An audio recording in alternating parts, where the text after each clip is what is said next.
Hello and welcome to another episode of WTF Happened to My Body. I'm Natalie Garay. I'm your host.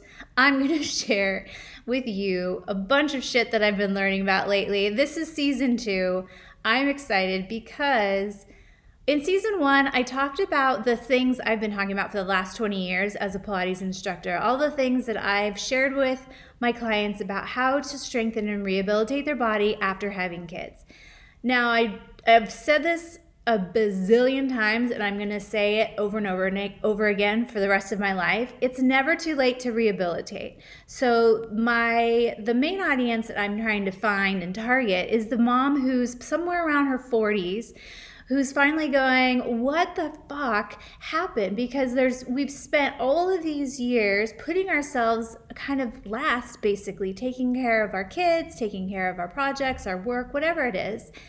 And then suddenly we have this time to come up and breathe, and we're noticing aches, and we're noticing fatigue, and we're noticing brain fog, and we're noticing that we're peeing our pants when we laugh and sneeze and whatever, or we have a separation in our abdominal wall, or you have a C-section that you never rehabilitated, and now your body hurts. Your back hurts, your hips hurt, all of that. So that's all of season 1. You're going to find all of the tools, all the information, all the stories about how Pilates is the best way to rehabilitate, and how I've helped all of my clients rehabilitate after having kids using Pilates and basic, simple exercises. But season 2 is exciting to me because we're going to go into a little bit different territory here.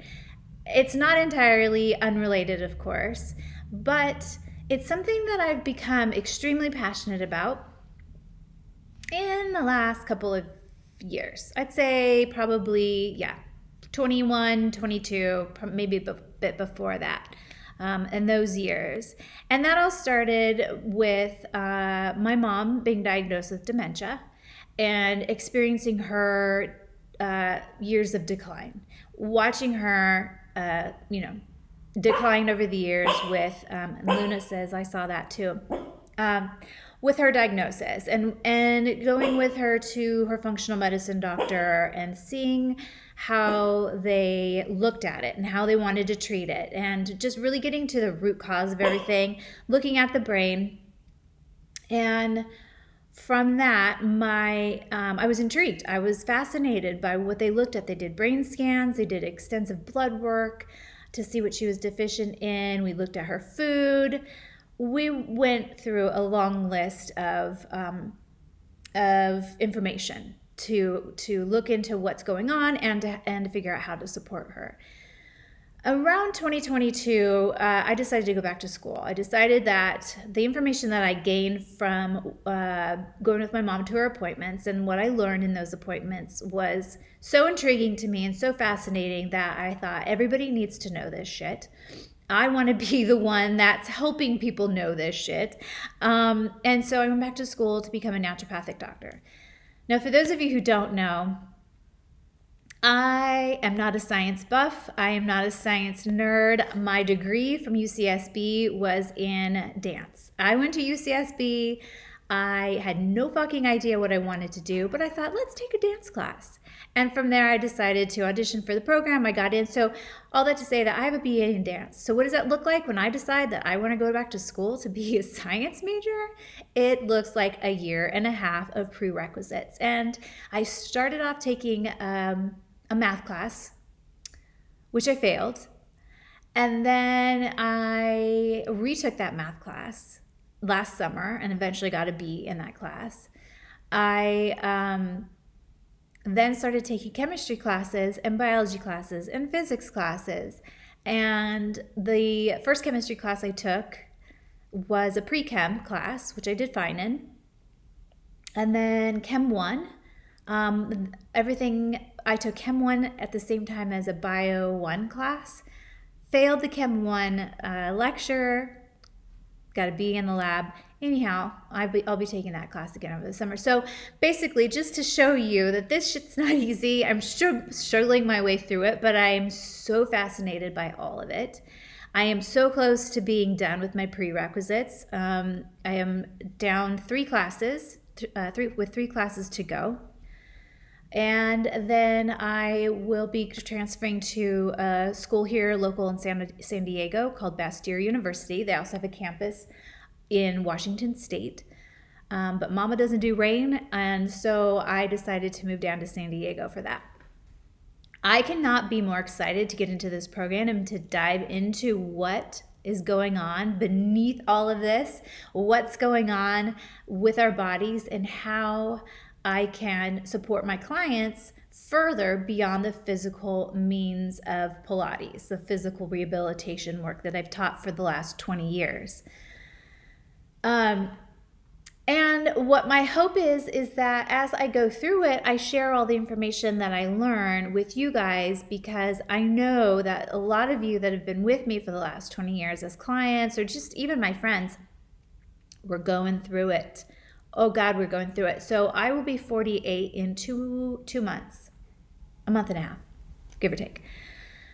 And let me rewind a bit. So after my mom passed and she had this cognitive decline, I thought, oh shit, well, let's do what I can do now in order to slow down that process if that's inevitable for me, delay it, or completely avoid it. And so I decided to do the full gamut with the functional medicine doctor that my mom went to. That was blood work, that was brain scans, which included food sensitivity tests, micronutrient tests, hormone tests, like I said, brain scans to see what's going on with the brain, if there's any low activity in certain parts of the brains or any hyperactivity in part of the brain. I'm sure they said it was normal, which, okay, I'm not sure that that's true. But I decided to really focus on my health, and it changed a lot. It changed my body a lot. In 2020, I weighed the highest I've ever weighed in my life, which maybe most of us did at that point because we were in the lockdown during the pandemic.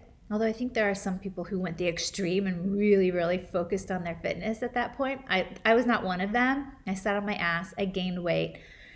From 2020, I gradually started to increase my activity, my physical activity, from walking, swimming, walking to the pool to swim, and walking back. So it was quite of a process from 2020 until 2023. But in that time, from that 3-year period, which I didn't start seeing the functional medicine doctor until the end of 2022, I lost about 40 pounds. That's the point of my story there. So it was a 3-year period. I'm not going to say it happened, obviously overnight. It was a progression of increased activity. And then once I started changing my food, shit changed. And on top of that, it increased my energy level, my brain, my awareness, my cognition, which I needed because as I was going back to school, going from a dance major to a science major, I needed all the brain power I could muster, everything I could get. And it did. It changed. It helped me. I had more energy. I was able to focus more. My body changed, like I mentioned. But here's the thing. Things are shifting right now, and I'm in the process of diving deeper into what's going on. And my guess is that I'm going a little bit more into that perimenopausal, menopausal zone.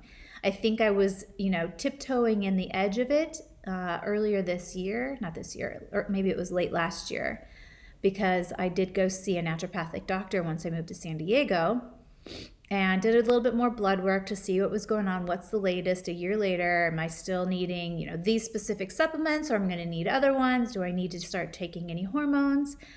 And I did. I shifted my supplementation a little bit. I shifted into a little bit of hormone supplements. And lately, just probably in the last couple of months, I've noticed some shifts. My period has been wonky. I want to say I haven't had one since February. So that's a telltale sign that my hormones are shifting. Also, lately I've started to wake up in the middle of the night, around that 3 o'clock time, which, they say you wake up around 3 in the middle of the night. It's usually because your liver's trying to detox. And which, I know is true, but at the same time, I feel like it's something else. So I signed up to get some more blood drawn. I'm doing that next week. I'll get the results soon, and then I will share what comes up. But, I've changed a lot of my eating habits. I've eliminated alcohol for the most part. I don't remember the last time I had a drink. And I'm not saying I will never, but I just have no desire for it. It doesn't taste good to me anymore. It makes me feel like shit. So, go back to the liver detox thing. I'm not drinking before bed if that's the case, but I know that the liver detox is more than just, alcohol. So this is going to be interesting. And I know that there's so much to learn about this. So much that we can do in order to prevent feeling like shit and prevent waking up in the middle of the night, because I love my sleep and I am very protective of my sleep, to the point where I annoyed the shit out of my girls because I go to bed at a certain time. I get up early and I have a whole bedtime routine. I have a whole morning routine, and I just know how important sleep is, not only for my daily function, but just for my brain health in general. And I know that my mom's sleep habits were shitty. And, I think her lifestyle contributed to her cognitive decline, her dementia. It wasn't necessarily that she was predisposed to it. It was a bunch of lifestyle factors that all came, to a head, I guess you could say. And it's just something that we are now learning so much more about, we're learning that we can prevent it or prolong it. And she was 67 when she passed. And so I just went full steam ahead. I was like, this shit's not happening to me. And there's so much I want to learn. There's so much I want to learn and share. There's so much I still want to do. And 67 is just way too fucking young. And on top of that, like I said, there's so many more studies and science coming out about how to avoid it. I want my daughters to be able to know how to avoid it. I want their daughters to know how to be able to avoid it, because it affects women twice as much as it affects men. And as I'm reading a new book lately by Dr. Lisa Masconi, it's because of the hormone shifts that we experience. She talks about puberty, pregnancy, and I think the other P was perimenopause. Could be wrong. But we're twice as likely to experience early onset dementia and cognitive decline, or Alzheimer's disease in general. And her whole study is about how that is and how that takes place, and how menopause is not an OBGYN issue. It's a brain issue. And a lot of the people that we go to, a lot of the practitioners we go to for this are the OBGYNs who have no information about that. They have no information about menopause or perimenopause. And so women are left to struggle and, feel dismissed, feel like they are going crazy and that there's nothing that they could do about it. And the more they study the brain and the hormones in the brain, they're realizing that's where it's coming from. And so, the fatigue, the brain fog, the irritability, the sleeplessness, the moodiness, sudden onset of tears, all of these symptoms are brain related and hormone related. And I can't tell you how excited I am to read this book, to learn about it. And when I discovered that she was heading a program or a science program back east, it really interested me. So I'm hoping that I can work in some sort of setting like that with the research and really be involved in learning, what is actually going on. So if you like me, are experiencing these changes and you have questions, show up for the podcast, listen to the podcast, share with your friends, because oh my God, I imagine every woman anyone who is experiencing this will want to know and need to know, so they don't feel like they're going batshit crazy, and that there is something that they can do about it. Just the same thing I was telling my clients all these years about the physical symptoms that they're experiencing, the incontinence, the back aches, the shoulder aches, the neck aches. Like, there is something you can do about it. You might not be pinpointing it to when you had kids, 20, 30 years ago, and you may be chalking it all up to being getting older, or being in your 40s and being in your 50s.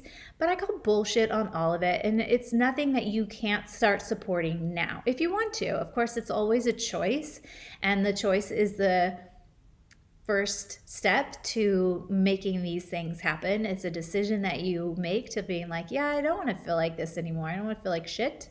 I want to feel good. I want to have energy, because maybe like me, you are slightly delusional and want to start a whole new life at 48, or 46 is when I started, but now I'll be 48 soon. And I don't know why, I just think it's intriguing and funny, but age is just a number. Who gives a shit? It's going to be fun and fascinating, and my main goal is obviously to share all this with you. My main excitement about all of this is to get to learn and to just blab about it and share it with you guys, so that you have all the information, all the tools that you need to do it whatever it is you're excited about and inspired to do throughout the day, throughout your life, the second half of your life. To me, as a dancer, I'm looking at this as my second act. This is the second act. This is the second half of the show. I did the raising of the kids, although they're only in their early 20s, and they're still going to need me and need mothering, but less so, obviously. And that means it's just me and whatever I want to do. So I'm going to do it. But like I said, come back. Join the podcast. If you have questions, send them to me on Instagram. I would love to chit chat with you. And if you ever want to come on the podcast with me and share about your symptoms, and we can work it out together, and I can show you the resources that'll give you the information that you need to go get after it and feel better, I would love to do that too. Also, check out the website, because I'm going to be sharing a lot of this stuff in what I'm calling the Wellness Library at the moment. I don't have a name. I haven't come up with a cute, clever name for this thing yet, but basically it's just going to house the Pilates videos that I make, the friends I bring in to teach yoga classes, or sound healing, or Reiki, or physical therapy, acupuncture, whatever it is, the tools that I've used or the tools that I know that will be helpful. They're all going to be in this library, and that's going to support women in their perimenopausal years and up. We're talking midlife, people. Here we go. Second act. Let's do it. Thank you so much for joining me. Go check out the website. Share this with a friend of yours and be like, here you go, sister. This is meant for us. This is our time. Let's get after it.